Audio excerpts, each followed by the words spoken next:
السلام عليكم ورحمة الله وبركاته. عندي غسالة فيستيل تركية الصنع 8 كيلو. عم شغل الغسالة، عم يعطيني رمز عطل. سكر الباب منيح نعطيها أمر. عم يعطيني رمز عطل A01. مثل ما ورجيتكم بالفيديوهات، في عندي فيديو من الفيديوهات اللي كان غسالة ريجال. كمان عطاني نفس هذا العذر، غيرنا فيه قفل الباب. هلا رجعت لكم الفيديو نفس الرمز العطل، بس غير الرمز نفسه، بس غير عطل عنا. يعني مثل ما بيقولوا جزء تاني للعطل. هو العطل وقت بيعطينا رمز معين مثل ما شايفين معي نفس الرمز العطل. هلا هذا الرمز وقت هن بيعطوني رمز ان كان A01 A02 A04 يلي هو. هلا هن وقت عم يعطوني هذا الرمز على الشاشة عم يقولوا لي عندك قفل الباب ما عم يسكر. يعني عندي العطل الاساسي قفل الباب ما عم يسكر، او الباب ما عم ياخد امر تسكير، ما عم ياخد امر كهرباء. بالحالة هي انا كفني كمصلح انا اللي لازم اعرف العطل وين. اخذت الرمز. هلا في غسالات ما فيه الرمز، مثلا بيعطيني اضاءة. هي شغلة يعني ابعاد ان شاء الله بالفيديوهات التانية كلها بنزلكم اياها عن الغسالات بدون رموز، بس عليها الوميض عم يشتغل. هلا انا كفني انا اللي لازم اكتشف العطل وين، ان كان من الكرت، ان كان من قفل الباب، ان كان عنا من المسكة تبع الباب. والعطل تبعنا هلا المسكة تبع الباب. لا ارجيكم السبب. شوفوا عندي الجوان، موضوع مالنا فيه برات الفيديو. شوفوا الجوان من تسكيرة الباب. هذا ان شاء الله هلا بننظفه كمان. وعندي عطل تاني اللي هو مثل ما شايفين مع البلورة. هذا كله دواء غسيل اللي بيخلي الغسالة، شايفين علام المي شلون بتشر المي. هذا كمان ان شاء الله بننظفه وبعلمكم ان شاء الله بالفيديوهات السابقة كيف بيتنظف. نرجع للعطل تبعنا. مثل ما شايفين معي الباب عم يسكر، يعني بحاول افتحه عم يسكر بس ما عم ياخد قفل. السبب ما عم ياخد قفل المسكة تبع الباب مكسورة. شوفوا عم بفتحها للآخير، اللسان ما عم يتحرك. هذا لسان له راسور هو لازم يتحرك. شايفين معي ما عم يتحرك نهائيا. يعني اعملكم مثال عليها. شوفوا معي هسه هذا الباب، شايفين اللسان كيف عم يتحرك مع فتحة الباب. هذا الشيء اللي عم يخلي الرمز يطلع عندي وما عم يقفل الباب.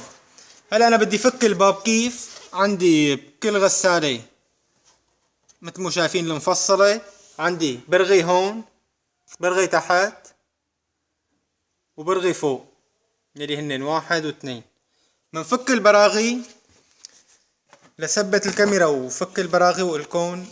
خلينا سوا نغير المسكة تبع الباب. هلا عندي البرغي التحتاني.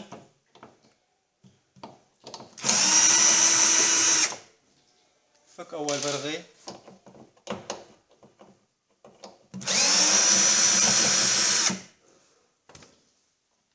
في عندي اجاني تعليق من التعليقات انه غيرنا قفل الباب مرتين 3 وما مشي الحال.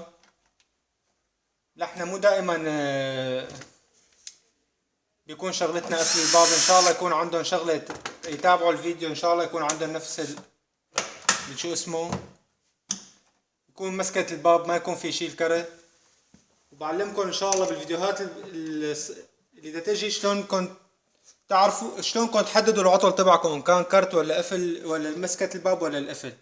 هلا عندي فكيت انا البرغي هاد، طبعا ما عم يطلع علقان شوي جوا. كيف بدي اطلع الباب؟ هي نقطة مهمة انتبهوا علي. هلا انا بحاول برفعه لفوق بسحبه ما بيطلع. هذا الموديل هذا ما بيطلع هيك. هذا كيف بده يطلع؟ بدنا نسحب عم زبط لكم الكاميرا مشان تتموا معي. بدنا نسحب من تحت. شايفين من تحت؟ شايفين المفصل شو عم تحرك؟ بسحبها من تحت باتجاهي لعندي يعني. بعدين برفع الباب لفوق مثل ما شايفين لانه له قفل. هذا قفل ما بيخلي لا يسحب ولا شي مشان ما ينكسر القفل تبعه. مثل ما علمتكم برجع بأرجيكم اياها.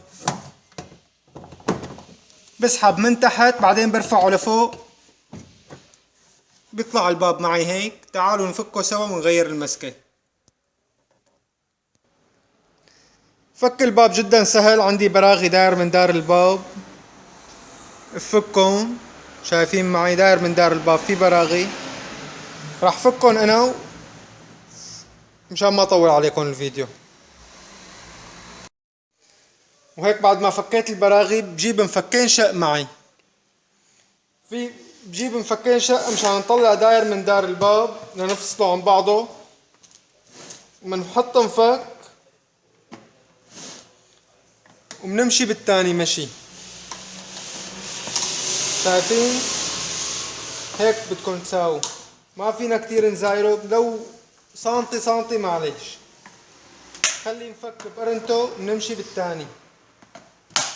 هذا كله داير من دار الباب هيك لازم يطلع.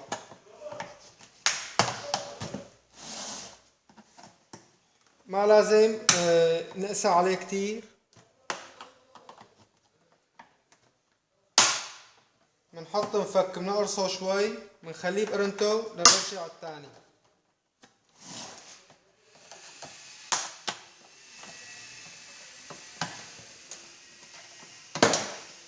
حاول ما نمشي ما نبعد كثير المفكات عن بعضهم، منه بينفك الباب بسرعة. شوفوا هلا هذا الحرف كله طلع معي بسرعة، منه ما نكسر الباب. لأنه عنا الباب تام انكسر كله الباب، مشكلة كبيرة. ليش؟ سعره غالي يعني هلا هاي المسكة تبع الباب سعرها جدا رخيص. هيك بكون طلع معي البلور لحاله من قيمه مثل ما هو، بنحطه على جنب. شغلنا لحنا بقلب هاي. تعالوا نشوف معي وين مكسورة. قرب لكم الكاميرا، شوفوا الكسر معي مبين معكم حتى ليكوا فلتان شو اسمه من كتر مو شادينه، فلتان من قرنته. الصمام اللي بيمسك اللسان والمسكة، المسكة مكسورة ليك من هون.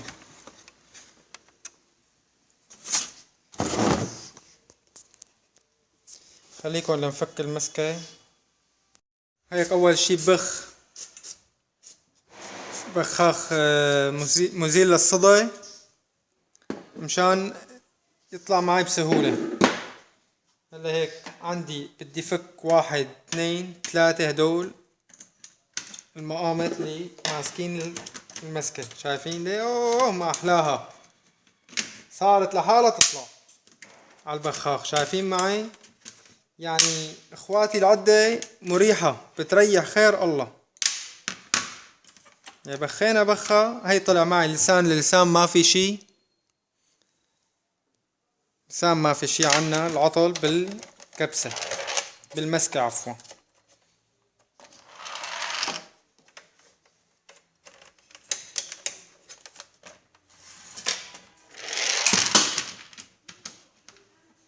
هذا كله بنحطهم بقلب شو اسمه مشان ما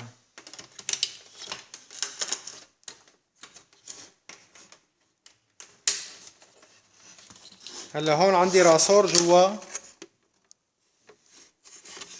شايفين معي؟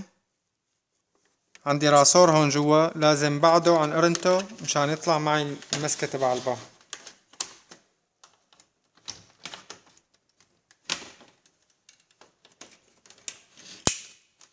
هذا الراسور اللي بيخلي المسكة ترجع.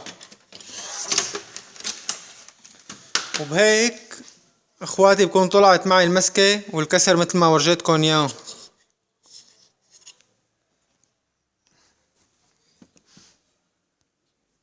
الكسر مثل ما ورجيتكم اياه هون. خلاص هاي المسكة ما خرج الواحد مثلا انه هاي الراسور انه نلزقها ونعمل لها هالحركات. هاي تلزيق وما تلزيق. خلاص اخي هاي كبة، جيب وحدة ما لها غالية. يعني انت شغلتك بس اتعرف لي على محل بياع قطع وشغلتك كلها بسيطة بإذن الله. تعرفوا انتوا على بياع قطع وشغلتكم كلياتها محلولة. يعني سلامة خيركم، ما هالسعر الغالي، ارخص من باكيت دخان تركي. خليكم معي لجيب مسكة ونرجع منطبقها سوا. وهيك اصدقائي بعد ما جبت المسكة، طبعا المسكة لون رمادي ما في، مو موجود يعني حصرا بالشركة ساعتها اذا بدنا نجيب لون رمادي. جبت المسكة على الحل. طبعا ما جبت مع اللسان والراسور وكمات هذا الاغراض لانه عندي المسكة بس اللي مضروبة. نركب المسكة ونبلش فيها. بلش تركيب.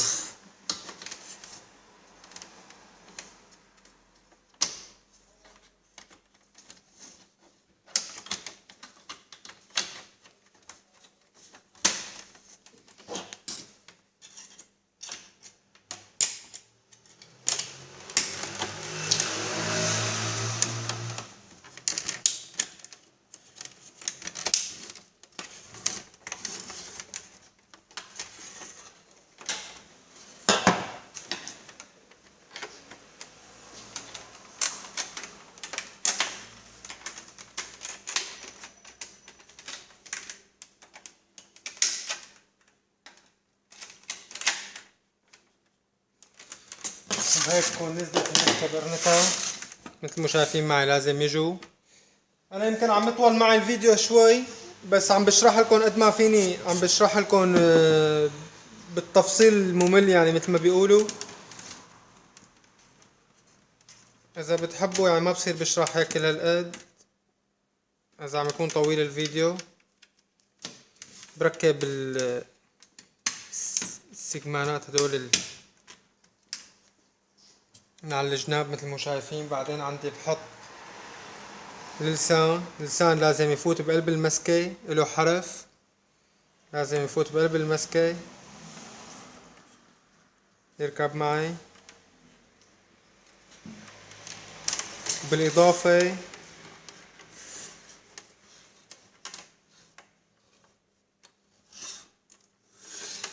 لازم يركب هون. هلا في عندي وحدة من هاي،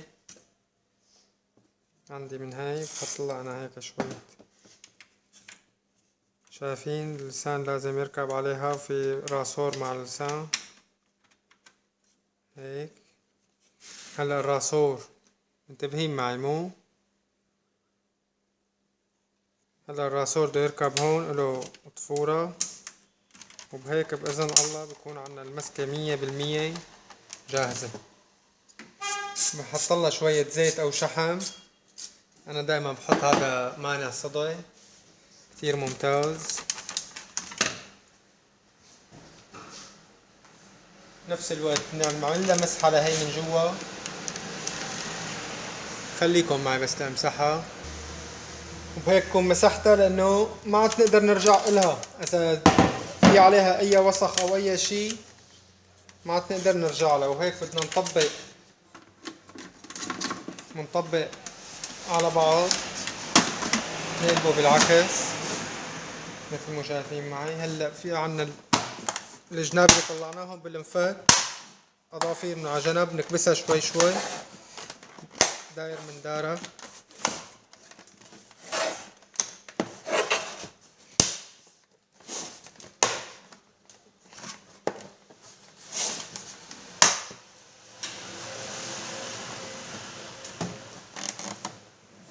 وبهيك تكون ركبت معنا داير من دارها. نتأكد منها تمام 100%. منركب البراغي تبعاتنا.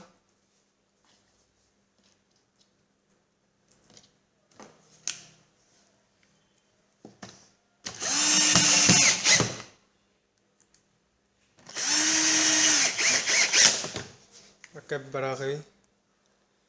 وبهيك بعد ما بكون ركبت البراغي تعالوا معي لنطبق الباب ونشوف. تطبيق الباب مثل ما حكينا بننزل من الجنب الفوقاني اول، بعدين لحالها بتركب. بنطبق البرغيين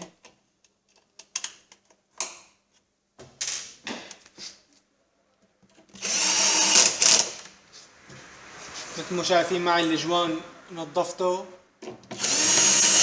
جوان الباب، ونظفت الازازة تبع الباب داير من دارة. هذا كلياته اثار القديم. وهيك بصير تسكر مع الباب 100% مثل ما شايفين حركة اللسان. تعالوا نجرب على الغسالة، نحطها على السيجما.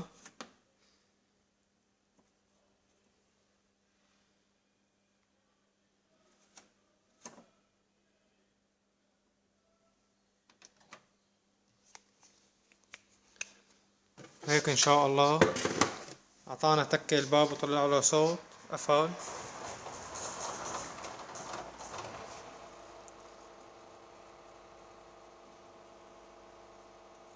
مثل ما شايفين اشتغل شو اسمه. عندي فيه ماس بالكهرباء،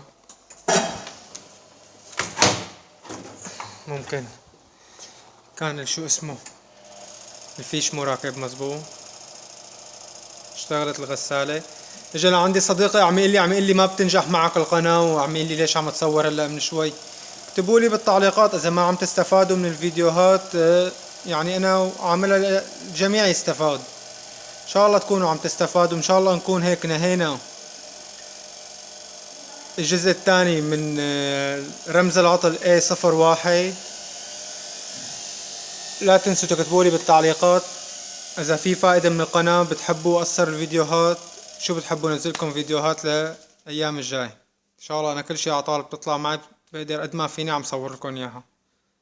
شكرا لكم، طولت عليكم الفيديو.